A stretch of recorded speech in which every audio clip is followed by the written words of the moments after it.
प्रक्रिया नाही, तुम्ही प्रक्रिया राबवल्यानंतर आम्हाला ऑब्जेक्शन नाही. आमची या प्रक्रियेवर ऑब्जेक्शन आहे. तुम्ही जे नियम सांगताय की एखाद्या प्रभागात जर थेट महिला झालेली असेल तर परत तुम्ही तिथं थेट महिला कसं काढू शकता? 24 नंबर प्रभागात एससी पुरुष झाला, त्याच्यानंतर एसटी महिला थेट निघाली तिथं, आणि परत 24 नंबर प्रभागात ओबीसी महिला थेट कशी काढू शकता आपण? बरं, ती एकाच प्रभागात का निघू शकते? आम्हाला ओबीसी महिला पुरुष याचा वाद नाहीये.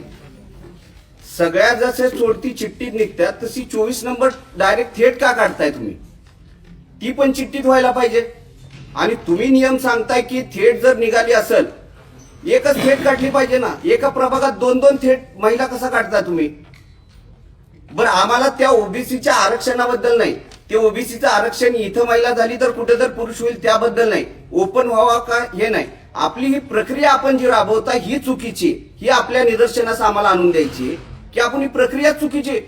तुम्ही जे नियम सांगताय तेच नियम तुम्ही पाळत नाही.